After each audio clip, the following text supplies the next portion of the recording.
안녕하세요. 30대 초반에 돌진한 딸 키우는 여자입니다. 올해로 결혼 5년 차예요. 남편은 30대 중반이고 위로 2살 차이 나는 아직 결혼하지 않은 누나가 있습니다. 저한테는 신우지요. 결혼 초반에는 언니 하고 잘 지내긴 했지만 신우와 올케 사이가 아무리 가깝다고 해봐야 신우와 올케 사이겠죠.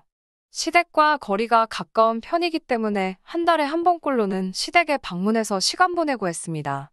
신우가 저랑 잘 지내는 척을 하기는 하지만 은근슬쩍 기싸움을 한 번씩 걸 때가 있었어요.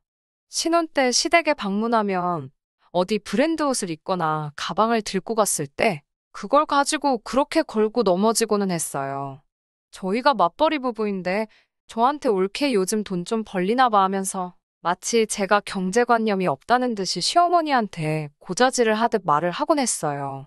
시어머니가 신우랑 그러고 있으면 중간에서 역할을 잘 해주시려고 하긴 하십니다만 팔은 안으로 굽는다잖아요. 결국에는 신우 발언에 힘을 실어주고 요즘 경제도 안 좋다는데 돈 좀 아껴 쓰고 해라 하는 잔소리를 몇 번 듣거나 했습니다. 제가 벌어서 제 돈 주고 산 건데 그걸 가지고 스트레스 받을 필요가 없다고 생각해서 처음에는 그냥 회사에서 보너스 나와서 샀어요 하면서 받아치기는 했는데 괜히 저도 같이 덤벼드니까 신우가 더 그러는 게 아닌가 하는 생각이 들더라고요. 그래서 일부러 몇 번 그런 일이 있던 뒤로부터는 그냥 시댁에 갈 때는 평범하게 하고 갔습니다. 그러니까 이번에는 올케는 이제 결혼했다고 여자이길 포기했나 보네 하면서 돈도 잘 버는데 뭐 좀 부리고 다니고 싶지 않냐면서 빈정대더라고요. 그래놓고는 언젠가는 저한테 연락이 와서 예전에 시댁 놀러 왔을 때 들고 다니던 가방이나 옷 이야기를 꺼내면서 보니까 요즘 그런 거 들고 다니지도 않는다는데 필요 없으면 자기한테 달라고 하더라고요. 신주단지 모시듯 옷장 안에 처박아 놓을 필요가 있냐면서 자기는 아직 결혼도 안 했고 멋부리고 다닐 일이 많으니까 자기가 잘 사용해 주겠다고 말이지요. 안 빌려주기라도 하면 그날은 시어머니한테 전화까지 받아야 했습니다. 이야기 들어보니까 너는 이제 안 쓴다는 것 같은데 뭐가 아까워서 그러냐면서 그냥 한 번만 빌려주라는 식으로 잔소리를 들어야 했어요. 이런 일이 너무 자주 발생하니까 스트레스 받는 것도 일이지만 괜히 신우 때문에 시부모님하고 관계도 안 좋아지겠다는 생각이 들었습니다. 그래서 남편한테 신우에 대해서 길게 이야기를 나눠본 적이 있어요. 그런데 남편은 그래도 자기 누나라고 은근슬쩍 누나 편에 서서 해명을 대신 해주더라고요. 제가 힘들어한다는 건 크게 관심도 없는 건지 그래도 누나가 첫째라고 자기한테 양보도 많이 해주고 여태까지 자기가 누나 도움을 많이 받아왔으니 제가 누나 유별난 거 조금만 참아달라고 부탁을 하더라고요. 괜히 저 때문에 집안 분위기도 이상해지지 않냐면서 저만 참으면 되는 일인데 그게 어렵냐고 끝까지 신우를 대신해서 말을 하더라고요. 서운하기도 하고 화도 많이 나서 남편한테 그러면 누나랑 살지 나랑은 결혼을 왜 했냐고 한마디 쏘아붙였습니다. 앞으로 한 번이라고 저도 더는 참지 않을 거라고. 진심으로 내가 신우랑 잘 지내는 모습을 보고 싶으면 중간 역할을 똑바로 하라고 했어요. 남편은 알겠다고 대답했고 앞으로 잘 지낼 수 있게 자기가 중간에서 조율을 잘하겠다는 대답을 자신 있게 했습니다. 그런데 중간 역할을 한다는 게 남편 생각에는 누나 앞에서는 누나 편 들고 내 앞에서는 내 편 들고 시모 앞에서는 시모 편 들고 박쥐 같은 역할을 하는 게 중간 역할이라고 생각했나 봅니다. 하루는 제가 회사에서 야근이 있던 날이었어요. 다음 날이 저랑 절친한 친구 결혼식이라서 일부러 회사에 월차까지 내서 제 앞으로 있던 잔업들을 다 정리할 요량으로 야근을 하고 있었습니다. 거의 밤 12시가 다 돼서 지친 몸을 이끌고 퇴근을 했어요. 그리고 다음날 아침 일찍부터 미용실 가서 머리도 하고 집에 돌아와서 옷을 갈아입으려는데 제 옷장에 그 옷이 없더라고요. 결혼식 날 입으려고 지난 주말에 세탁소에 드라이까지 돌려놓고 비닐도 안 벗기고 옷장에 보관하고 있었던 옷인데 말입니다. 당황스러워서 회사에 있는 남편한테 전화해봤는데 그 옷이 왜 없냐는 겁니다. 저보고 세탁소에서 안 가져온 거 아니냐 하면서 잘 좀 찾아보라고 하는데 아무리 찾아도 없는 건 없는 거였어요. 결국에는 급한 대로 다른 옷 꺼내 입고 친구 결혼식을 다녀왔습니다. 오랜만에 친구들 만나서 뒤풀이도 하고, 솔직히 결혼식장 가서는 사라진 옷 생각도 있고, 오랜만에 마음 편하게 시간 보내다가 저녁 늦게가 돼서 집에 돌아왔습니다. 남편 퇴근한 후에 집에 돌아왔는데, 남편이 네가 찾던 옷이 이거 아니냐면서 아무리 찾아도 없던 그 옷을 내밀더군요. 드라이 맡겼을 때 받은 비닐봉지 그대로 옷걸이에 걸려 있더라고요. 정말 귀신이 고칼로릇이었습니다. 집이 무슨 궁궐 같은 것도 아니고 20평대 아파트의 제일 작은 방에 붙박이장 해놓고 옷방으로 해놓았거든요. 칸칸이 다 열어보고 샅샅이 뒤져도 없던 옷이 집에 돌아오니 있는 게 마음에 걸렸습니다. 어쨌든 그때까지는 그냥 내가 마음이 급해서 못 받겠거니 하고 넘어가려고 했어요. 제자리에 걸어두려고 비닐을 벗겼는데 조금 위화감이 들더라고요. 드라이 돌린 옷인데 비닐 안에서부터 섬유탈취제 냄새가 심하게 났거든요. 혹시나 싶어서 주머니를 뒤져봤는데 주머니에 은행거래 명세표가 하나 들어있더군요. 예금 주명에 떡하니 적인 세 글자. 신우 이름이 거기에 있었고요. 남편 불러서 이게 뭐냐고 물어봤습니다. 신우 이름이 떡하니 적힌 거래 명세표를 들이미니까 남편 얼굴이 똥 씹은 표정으로 바뀌더라고요. 설명을 해보라고 했더니 남편도 더 이상 달아날 구멍이 없다는 걸 깨달았나 봐요. 결국 자초지종을 털어놓더군요. 제가 야근했던 그날에 신우가 약속이 있는데 입고 나갈 옷이 없다고 저희 집까지 찾아왔다는 겁니다. 남편은 제가 늦게나 돼서 들어오는 걸 알고 있었으니 아무 생각 없이 신우한테 현관문도 열어주고 옷방문까지 열어줬던 거고요. 드라이 돌려서 새 옷 같은 깔끔한 옷이 있으니 신우는 신이 나서 그 옷을 가지고 나갔던 거였고 제가 그 옷이 없어진 걸 알게 되자 남편이 신우시켜서 가져간 그대로 가져오라고 한 거고 제가 친구 결혼식장 가 있는 동안 돌려놓은 거였지요. 완전 범죄를 꿈꾸다가 신우가 멍청하게 현금 인출기에서 나온 거래명세표를 주머니에 넣어둔 바람에 저한테 딱 걸리고 만 것입니다. 남편하고 대판 싸웠습니다. 남편은 뻔뻔하게 그렇게 소중한 옷이고 입을 계획이 있었으면 잘 챙겨뒀어야지 하면서 그걸 또 제 탓으로 몰더라고요. 저번에 싸웠을 때 신우 일로 더 이상 참지 않겠다고 제가 마지막 경고를 하지 않았느냐고 따지니 제가 앞으로 한 번이라고 했으니 이번에도 저보고 또 참고 넘어가라고 뻔뻔하게 나오는 겁니다. 이번에도 그냥 넘어가주면 앞으로 어떻게 될지 눈에 선해서 그냥 넘어가지 않았습니다. 시어머니한테 전화해서 더는 이렇게 못 살겠다고 말하고 그 길로 제 짐들 싹 다 챙기기 시작했어요. 남편은 그제서야 일이 이렇게 될 줄은 몰랐다면서 방금까지 보이던 뻔뻔한 모습은 온데간데 없고 손이 발이 되도록 싹싹 빌더라고요. 앞으로 같은 일이 발생하지 않게 자기가 잘하겠다 하는데 진작에 제가 잘하라고 할 때부터 그렇게 했으면 좀 좋았을까 싶었습니다. 제 전화 받고 시어머니도 그 길로 바로 저희 집으로 와서는 저한테 제발 남편 한 번만 봐달라고 사과를 하시고요. 이 일의 주범은 신우인데 왜 다들 신우 이야기는 하나도 꺼내지 않고 남편은 자기가 잘하겠다 싹싹 빌고 있고 시어머니는 남편 한 번만 봐달라고 하는지 참. 정작 사과를 해야 할 신우한테서는 그 뒤로도 연락 한 통 없었습니다. 그래도 한번 내지르고 나니 그 뒤로부터 같은 일은 일어나지 않았어요. 신우는 그때 일은 언급조차 안 하고 계속 쿨한 척 행동하는 걸 보니 참 낯가죽도 두껍다 싶었고 그 뒤로부터는 신우하고는 최대한 거리를 두고 지냈습니다. 시댁에 가는 것도 그 뒤로는 단 한 번도 없었어요. 남편도 시어머니도 알고 있던 거죠. 신우가 제 앞에 수그리고 들 일은 없을 거고 괜히 두 사람 마주치게 해서 일을 또 만들바해야 두 사람도 차라리 제가 시댁에 발길 안 하는 게 낫겠다고 생각했던 거예요. 괜히 집 분위기 이상하게 만든다고 나한테 가스라이팅을 했으면서 정작 본인들도 신우한테 문제가 있다는 걸 알고 있었다니 웃음도 나오지 않았어요. 명절이나 그럴 때도 시댁에는 남편 혼자 갔고 저는 바로 친정으로 향하고 그랬습니다. 시댁의 발길을 끊었다고 연을 끊고 지낸 건 아니었습니다. 신우가 있는 시댁에만 안 가는 거지 시부모님 생신이라던가 하는 행사가 있으면 시부모님만 밖에서 따로 만나 저녁 식사하고 그렇게 지냈어요. 신우는 집에 있었지만 안 좋을 거 아니까 다행히 집에다 떼어놓고 오시더라고요. 그래서 한동안은 별다른 문제는 없었습니다. 제 인생에서 신우 하나만 걷어냈을 뿐인데 인생이 바뀌더라고요. 남편과도 전에 없이 사이가 좋아지고 시부모님과도 물론 사이좋게 지내게 되었습니다. 한편으로는 이렇게 편할 것 진작에 한바탕 할 걸 그랬다 싶은 생각도 들었고요. 그리고 남편과 저 사이에 아이도 태어났고 아이 돌 지났을 때도 신우 빼고 온 가족이 저희 집에 모여서 식사도 하고 그냥 평범한 인생을 살게 되었지요. 그런데 전생에 무슨 큰 죄를 짓기라도 했는지 그런 신우한테도 결혼하겠다는 남자가 생기더라고요.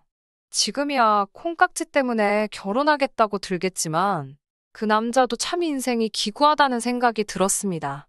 신우의 본 모습을 분명히 모르고 있었을 테니까요.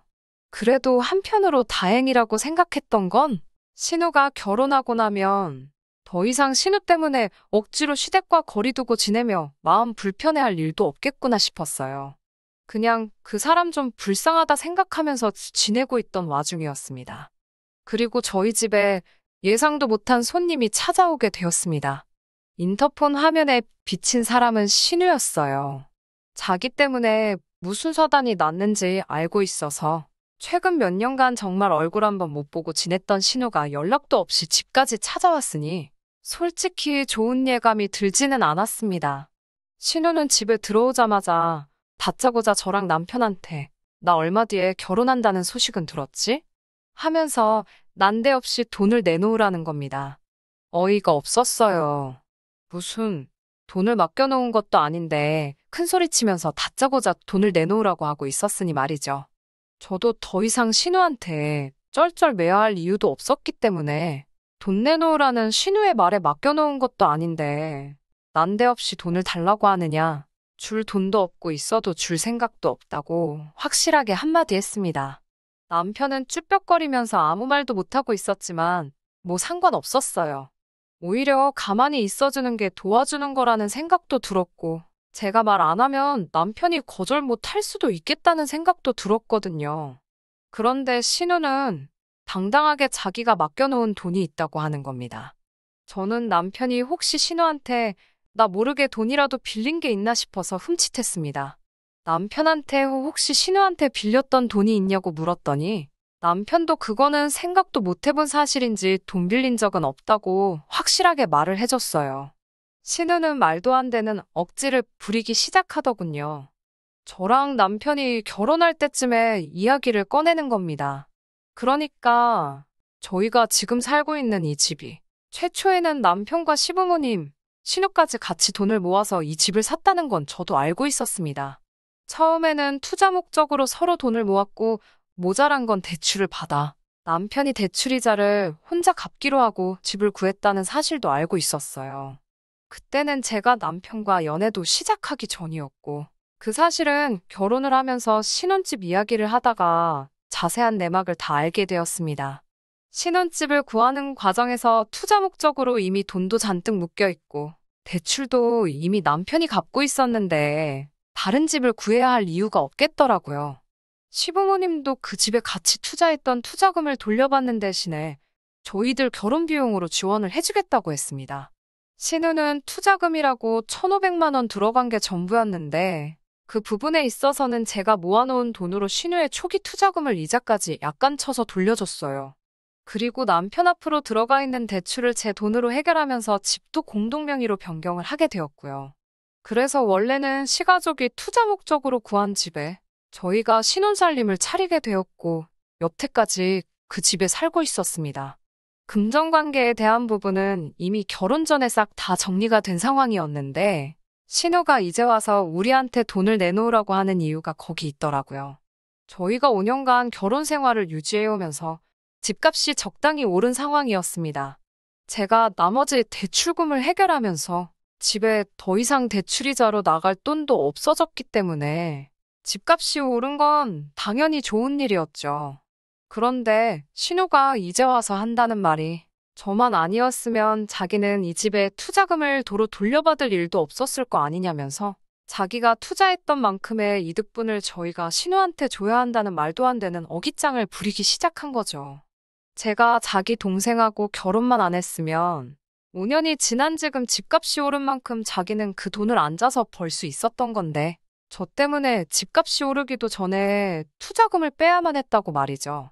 그리고 이제 자기도 결혼을 해야 하는데 결혼 비용이 필요하니 돈을 달라고 하는 거였습니다.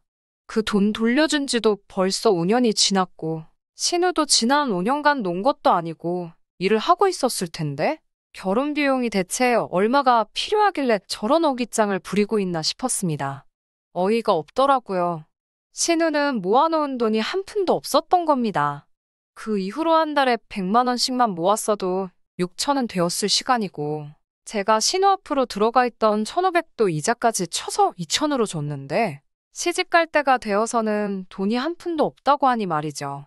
생각해보니 과거에 신우가 제 옷 훔쳐입고 은행거래 명세서를 주머니에 넣어놨을 때도 잔액이 800만 원인가 있었거든요. 그때 생활비 통장이라고 하기에는 금액이 애매하게 많고 적금 통장이라고 하기에는 터무니없이 적어서 뭔가 싶었는데 신우는 그냥 그 돈 돌려받고 모아놓는 돈 하나도 없이 쓰고 싶은 데다가 다 쓰고 다녔던 거예요. 올해로 38살 먹은 여자가 돈이 한 푼도 없다는 사실도 믿기지가 않았고 결혼해야 되니까 동생네 집에 쳐들어와서 벌써 5년 전에 정리가 끝난 돈을 걸고 넘어지며 돈 내놓으라고 성질 부리고 있는 사실 또한 믿기지가 않았습니다. 이미 정리 끝난 돈을 가지고 이제 와서 돈을 달라고 하면 주겠냐고 줄 돈 하나도 없으니까 그만 가라고 했습니다.